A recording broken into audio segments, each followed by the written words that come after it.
때때로 꿈은 거의 속삭임처럼 찾아옵니다. 결코 크게 외치지 않죠. 그래서 당신은 매일 그 속삭임을 들을 준비를 해야 합니다. 모험과 영웅, 소년과 외계인의 우정, 과학과 상상력의 결합, 전쟁의 참상 속에서 찾아가는 구원과 희망 등 스티븐 스필버그의 영화에서 찾아볼 수 있는 다양한 주제와 이미지들은 그가 영화를 통해 전달하고자 하는 순간의 일부분만을 담고 있습니다. 스필버그는 항상 자신의 영화가 단순히 블록버스터라는 장르로 정의되는 시각적 효과나 개념에 집중하는 것에 그치지 않고 그 아래 담긴 깊은 인간적인 감정을 담아내기를 원했습니다. 나이가 들수록 영화는 움직이는 기적처럼 느껴집니다. 단지 특수효과만으로는 관객을 만족시키기 어려워졌지만 좋은 이야기를 전달하면 쉽게 만족시킬 수 있습니다. 또한 관객은 가장 엄격한 비평가입니다. 여러분의 세계에 존재하는 좋은 스토리가 관객에게 첫 번째 선택이 아닐 수도 있습니다. 그래서 저는 제가 할 수 있는 최선을 다할 뿐입니다. 스필버그는 50년이 넘는 경력 동안 특정한 연출 스타일을 고수하는 대신 블록버스터부터 어드벤처, SF, 전쟁, 전기, 드라마 등의 다양한 장르에 도전해왔습니다. 의도적으로 고정된 표현을 피하고 영화마다 새로운 시각을 담으려는 노력을 통해 스필버그는 할리우드의 표본과 같은 이미지에 갇히지 않는 특별한 감독들 중 한 명으로 인정받았습니다. 저는 모든 영화를 마치 다른 감독이 연출한 것처럼 만들려고 노력해왔습니다. 특정 스타일이 그에 맞지 않는 주제에 일관되게 적용되는 것을 피하고 싶기 때문입니다. 그래서 새로운 주제를 다룰 때마다 제 시각을 새롭게 만들려고 노력하지만 쉽지는 않습니다. 스타일은 마치 벌이 꽃가루를 묻히는 것처럼 자연스럽게 배어듭니다. 스필버그는 영화가 사람들을 연결하는 힘을 가진다고 믿었습니다. 미지의 존재와의 만남부터 교감하는 과정, 그리고 그 빈자리와 어긋남에서 발생하는 갈등과 치유 등 스필버그가 영화를 만들며 가장 집중했던 것은 대중성을 무시하지 않는 연출 아래 인간적인 관계를 조명하는 특별한 순간들을 포착하는 것이었습니다. 저는 영화에서 두 사람이 서로를 완전히 이해하지 못하다가 갑자기 서로에게 어떤 의미를 지니는지, 그리고 그들의 삶이 무엇인지 깨닫게 되는 신비로운 순간이 있다고 생각합니다. 이는 관객을 그 과정에 초대하는 것입니다. 영화는 시각적 언어이고 그 안에는 위대한 언어의 예술이 있습니다. 그리고 제 역할은 관객을 영화 속으로 끌어들이는 것입니다. 스필버그는 영화 제작 과정에서 느끼는 일종의 창작의 흐름을 중요하게 생각했습니다. 흐릿한 느낌으로 시작해 어느 순간 영화가 나아가는 대로 따라가게 되는 자신의 의도를 넘어서는 살아있는 예술로서의 영화를 만드는 순간들입니다. 예를 들면 쉰들러 리스트에서 제작 초반에 계획했던 역사적 사건에 대한 재현보다 영화가 진행될수록 더 강력한 인도적 메시지를 담게 되는 어니스트 헤밍웨이나 스티븐 킹의 표현과 같이 이야기가 자율적으로 흘러가는 경험을 의미합니다. 영화는 항상 움직이는 상태에 있습니다. 처음에는 영화를 어떤 느낌으로 만들어야 할지 대략적인 아이디어로 시작하지만 어느 순간 통제할 수 없는 기차처럼 빠르게 진행된다는 것을 깨닫게 됩니다. 그때부터는 그 영화를 따라잡기 위해 달려야 하죠. 영화가 스스로 무엇이 되고 싶은지 말해주기 시작할 때 그보다 더 좋은 기분은 없습니다. 스티븐 스필버그는 1946년 오하이오주 신시내티에서 태어났습니다. 그의 부모님은 모두 러시아계 유대인 가정 출신이었고 스필버그는 유대인과 이민자의 정체성으로 어렸을 때부터 차별과 따돌림에 시달렸습니다. 유대인이라는 것은 제가 정상적이지 않다는 것을 의미했습니다. 저는 다른 사람들과 달랐죠. 그저 받아들여지고 싶었습니다. 제가 누구인지가 아닌 다른 사람들과 똑같다는 이유로요. 스필버그는 이런 어려움을 겪으며 2차 세계대전과 유대인을 향한 세상의 편견에 대해 일찍부터 인식하게 되었습니다. 하지만 오히려 이런 정체성과 관련된 배경은 이후 쉰들러 리스트와 파벨만스 등의 작품의 주제에 직접적인 영향을 주었습니다. 제가 어린 시절 겪었던 끔찍하고 고통스러운 모든 경험들이 오늘날 저의 창의적인 원천이 되었습니다. 어린 시절부터 영화에 대한 열정을 보였던 스필버그는 이미 10대 중반에 40분 분량의 전쟁 영화인 Escape to Nowhere를 통해 영화제에서 수상하는 경험을 했고 3년 뒤 연출한 UFO와 외계인을 다룬 불빛은 실제 극장에서 상영되기도 했습니다. 저는 영화 학교에 가지 않았습니다. 독학으로 배웠지만 훌륭한 선생님들이 있었죠. 제게 영향을 준 사람들은 극장과 TV에서 본 영화의 감독과 작가들이었습니다. 왜냐하면 루비치나 히치콕, 구로사와 큐브릭, 포드보다 더 나은 선생님은 없기 때문입니다. 스필버그는 1971년 TV영화로 제작되었지만 유럽에서 극장 개봉까지 되었던 공식적인 첫 장편 영화인 듀얼을 통해 주목받는 신인 감독으로 떠올랐고 이후 수많은 영화들을 연출하며 할리우드를 대표하는 감독으로 성장했습니다. 지금까지 스티븐 스필버그가 공식적으로 연출한 극장 장편 영화는 슈가랜드 특급부터 파벨만스까지 총 34편이고 이번 영상에서는 총 13편의 작품을 소개하겠습니다. 제 첫 극장 영화인 슈가랜드 특급의 후반 작업을 하고 있을 때 조스라는 책의 교정서를 봤던 기억이 납니다. 저는 이 책을 읽을 수 있는지 물어봤는데 그때만 해도 이것이 아미티라는 마을의 해변에서 벌어지는 포식자, 즉 백상아리에 관한 이야기라는 것은 전혀 몰랐습니다. 이 책이 곧 미국에서 가장 큰 베스트셀러 중 하나가 될 것이라는 사실도 전혀 알지 못했죠. 스티븐 스필버그는 슈가랜드 특급으로 칸 영화제에서 각본상을 수상한 후 곧바로 자신이 앞으로 만들어 나가게 될 수많은 블록버스터들의 시작이 될 작품을 구상했습니다. 평화로운 해안가 마을에서 관광객들을 공격하는 식인 상어를 사냥하는 이야기를 그린 조스는 2년 후 스타워즈 시리즈가 나오기 전까지 데브2를 제치고 전 세계에서 가장 높은 수익을 올린 영화가 되었고 스필버그가 할리우드에서 자신의 입지를 확립하는 계기가 되었습니다. 이전까지 한 번도 시도된 적 없었던 실제 바다에서 영화를 촬영하는 과정은 예정보다 2배의 시간과 4배 이상의 예산이 투입되었지만 그만한 가치가 있는 결정이었습니다. 호수와 연못, 수조의 물은 바다와 같은 질감이나 폭력성을 가지고 있지 않습니다. 백상아리에 대한 설득력 있는 이야기가 될 필요가 있었습니다. 그렇지 않으면 아무도 이 이야기를 믿지 않았을 겁니다. Parker, come in. I have Mrs. Mark Brody here. Put her on. Come on, Mark, come on, move, move, move! I'm not going out there. Beyond the edge of the barrels. Go to the end of the barrels. Further out. What? Further out. Why? Go further out. What for? Will you go to the end of the pulpit, please? What? Will you please go to the end of the pulpit? 사람들은 항상 기상학적인 설명보다 우주적 오락을 찾고 있는 것 같습니다. 행동과학의 관점에서 저는 사람들이 하늘을 바라보고 믿고 싶어하는 이유를 알아내는 것에 관심이 있었습니다. 공군과 정부가 우리에게 말하고 싶어하지 않는 하늘 위에서 무슨 일이 일어나고 있는지 이해하려고 노력했습니다. 스필버그는 어린 시절부터 외계인과 같은 미지의 존재에 이끌렸습니다. 그는 아버지와 함께 유성우를 기다리며 하늘을 바라보던 어느 날 밤하늘의 로맨스를 느꼈다고 말하며 이 광경이 언젠가 그의 영화의 주제가 될 것이라고 생각했습니다. 미지와의 조우는 UFO 현상의 과학적 추측에 대한 스필버그의 시선이자 자신의 어릴 적 상상에 대한 시각화였습니다. 영화를 만들 때 아주 이상한 꿈들을 꿨습니다. 누군가에게 쫓기고 저를 지켜보고 있는 꿈이었죠. 그 꿈들이 무엇을 의미하는지, 왜 저를 불러내는지, 왜 하늘을 보라고 할 때 뒷마당에 서 있는 것이 그렇게 두려웠는지 궁금해졌습니다.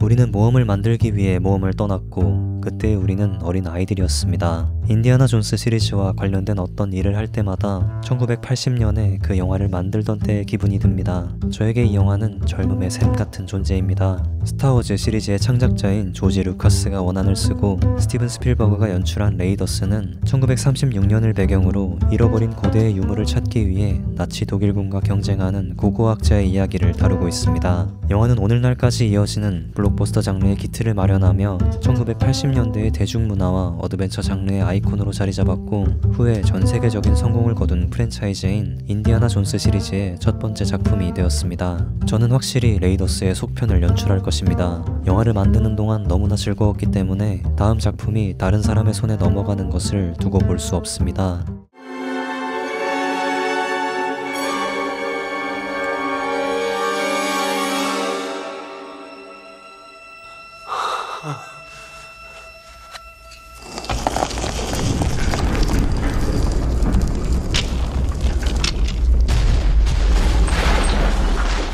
제가 가장 두려웠던 것은 관객들이 E.T.를 좋아하지 않고 그를 싫어하게 되는 일이었습니다. 저는 관객들이 E.T.를 만난 지 15분 안에 그를 사랑하게 되기를 바랐고 그들이 엘리엇과 같은 여정을 겪기를 원했습니다. 처음에는 두려워하다가 E.T.를 완전히 받아들이는 거죠. 미지와의 조우에서 레이더스를 거쳐 스필버그는 다시 한번 외계인과의 소통과 관용의 시선을 담은 SF 영화로 돌아왔습니다. 어릴 적 부모님의 이혼을 겪은 스필버그의 자전적인 이야기처럼 보이기도 하는 E.T.는 아버지를 잃은 어린아이와 동료에게서 떨어진 외계인을 통해 공통적으로 소외감과 성장이라는 주제를 다루고 있습니다. 우리는 모두 영감을 받습니다. 저도 항상 그렇지만 제 영감은 저의 모든 부분들의 총합입니다.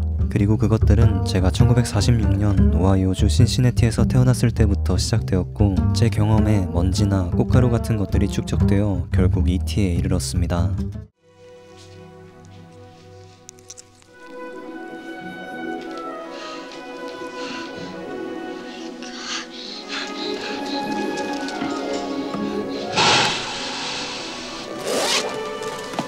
E.T. phone home.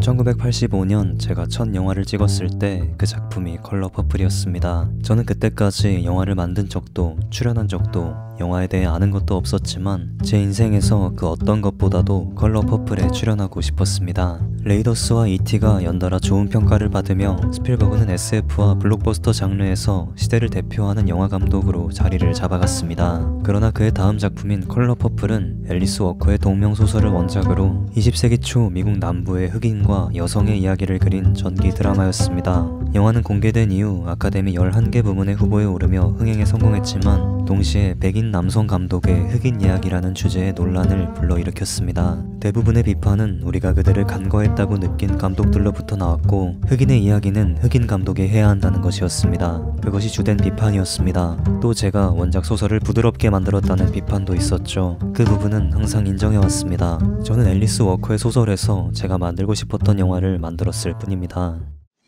One penny of my money, not one thin dime. Did I ever ask you for anything? Did I ever ask you for anything? I never asked you for nothing, not even your sorry ass hand in marriage. Nothing. I never asked you for nothing. 저는 스스로 바보가 된 기분이었습니다. 이 영화를 만들기 위해 혼자서 애를 썼죠. 마이클 앞에서 무릎을 꿇고 빌 뻔했습니다. DNA와 공룡의 조합이라는 아이디어가 너무나 마음에 들었습니다. 스필버그는 언젠가 공룡이 현대 인류와 함께 돌아올 수 있다는 것을 실제로 보여줄 수 있다는 기대를 가지고 주라기 공원을 만들어갔습니다. 1993년의 관객들은 스크린에서 펼쳐지는 거대한 움직임에 압도당했고 그 이면에는 스필버그의 다음 작품인 쉰들러 리스트의 촬영 기간까지 이어진 실제와 같은 생생한 공룡의 모습을 표현하기 위한 6개월 이상의 후반 작업이 있었습니다. 영화에서 공룡이 등장한다면 마치 내셔널 지오그래픽 다큐멘터리에 기린, 코뿔소, 코끼리와 같이 실제처럼 보여야 한다고 생각했습니다. 만약 그렇게 되지 않는다면 저는 이 영화를 만들고 싶지 않았습니다. I mean, this thing isn't this thing. What? What?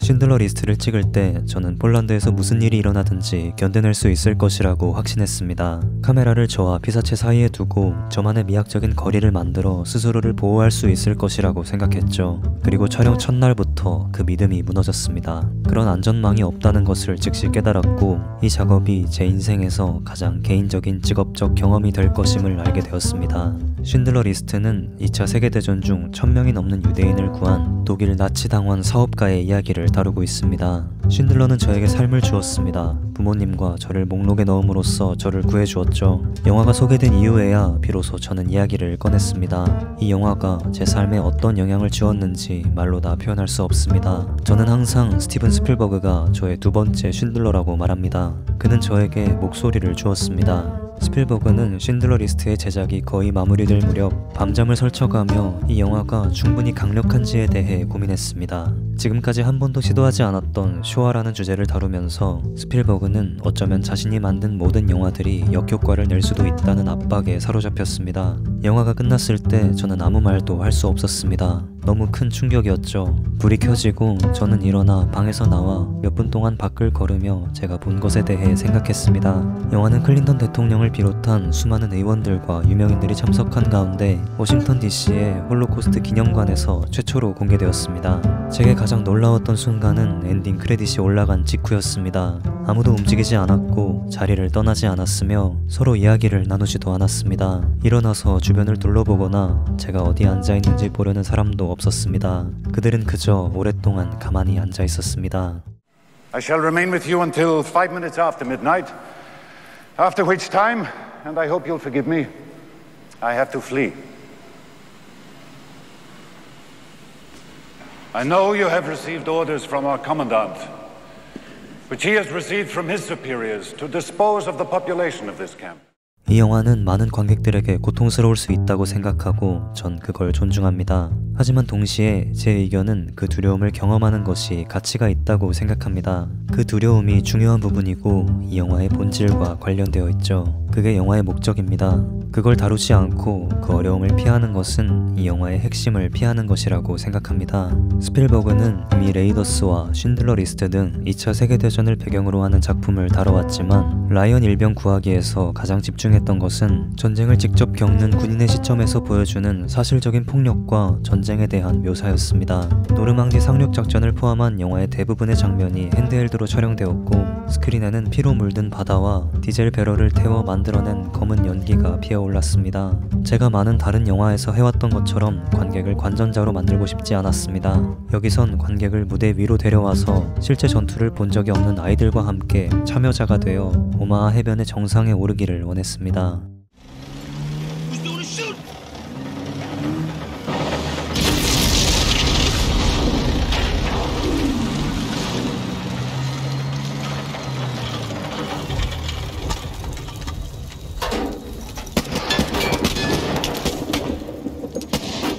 저는 이 이야기가 전해져야 한다고 생각했습니다. 이 이야기가 큐브릭 아카이브에 묻혀 시들어가는 것을 상상하기 싫었습니다. 스탠리는 이 영화가 만들어지는 것을 정말 보고 싶어 했고 1994년과 95년 어느 시점에 저에게 다가와 영화를 감독해줄 수 있는지 물었습니다. 그것은 정말 큰 전환이었습니다. 스탠리 큐브릭이 원한을 가지고 있던 인공지능에 관한 공상과학 영화는 1995년 스티븐 스필버그의 손으로 옮겨졌습니다. 이후 1999년 아이즈 와이드 샷을 끝낸 큐브릭이 사망하고 AI는 스필버그가 이어받아 연출하게 됩니다. 영화는 해수면이 상승해 대부분의 도시가 물에 잠기고 사람을 닮은 로봇들이 만들어지는 미래를 배경으로 존재의 의미를 찾기 위해 노력하는 휴머노이드의 이야기를 담고 있습니다. 저는 영혼이 상상할 수 없고 설명할 수 없는 것이라고 생각합니다. 어떤 알고리즘으로도 생성될 수 없죠.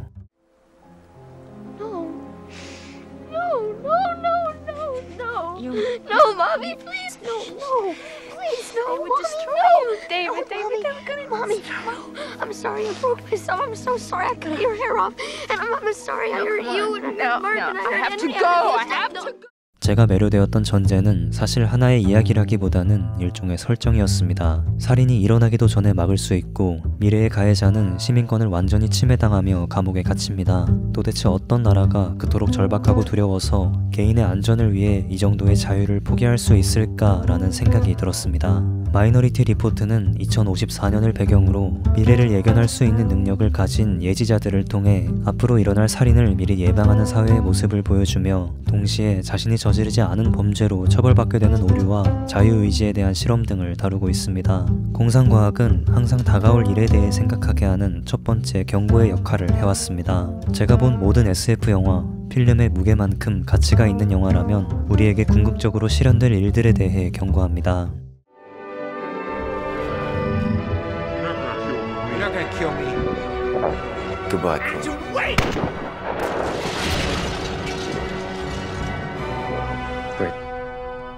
Wait. You say something, Chief? No. 저는 이 사건이 역사상 단 한 번만 일어날 수 있었던 매우 독창적인 이야기라고 생각합니다. 그리고 이 모든 것을 저지른 사람은 이 사람밖에 없었을 겁니다. 그를 만나보면 얼마나 카리스마 있고 믿음직스러운지 알 수 있습니다. 그래서 그가 모두를 속일 수 있었던 이유를 이해할 수 있죠. 캐치 미 이프 유 캔은 10대 후반의 나이로 비행기 조종사와 의사, 변호사를 사칭하고 FBI를 피해 수백만 달러의 수표를 현금화한 프랭크 에버그네일의 실화를 따라갑니다. 영화 속에서 스필버그의 경험과 같이 부모의 이혼과 재혼을 겪는 주인공은 영화 감독을 꿈꿨던 어린 시절 비슷한 경험과 시도를 하곤 했던 스필버그의 실제 삶을 떠올리게 합니다. 제가 처음 영화 감독이 되려고 했을 때 전 16살 반짜리 경영자가 되었습니다. 여름방학 동안 매일 정장과 넥타이에 서류 가방을 들고 유니버설 스튜디오 정문에서 스코티를 지나 그곳을 드나들었습니다. 그 순간만큼은 제가 프랭크 에버그네일이었습니다.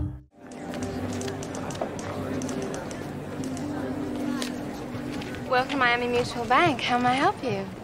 My name is Frank Taylor. I'm a co-pilot for Pan Am. I'd like to cash this check here, and then I'd like to take you out for a steak dinner.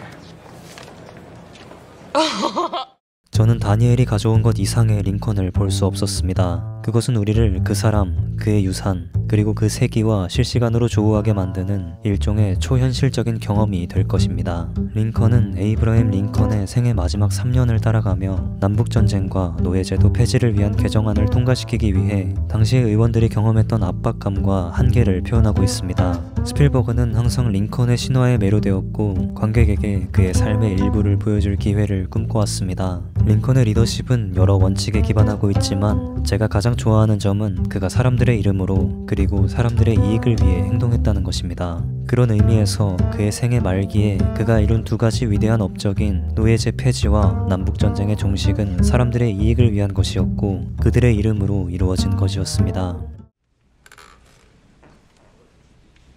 Sorry, Mr. Yeaman, I didn't hear your vote. I said I, Mr. McPherson.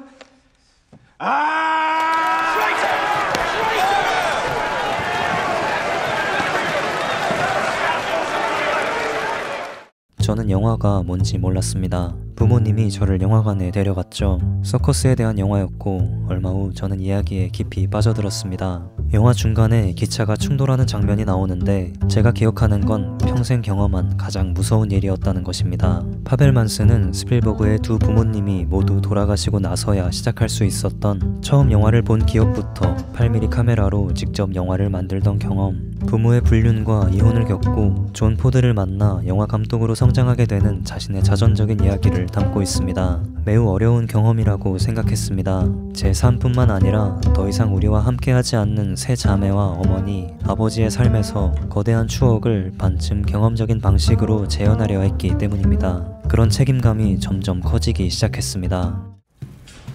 Now remember this. When the horizon's at the bottom, it's interesting. When the horizon's at the top, it's interesting. When the horizon's in the middle, it's boring as shit. Now, good luck to you. 저는 밤에 꿈을 꾸지 않습니다. 낮에 꿈을 꾸고 하루 종일 꿈을 꿉니다. 제 직업이 꿈을 꾸는 것이니까요. 끝까지 봐주셔서 감사합니다. 더 좋은 영상으로 돌아오겠습니다.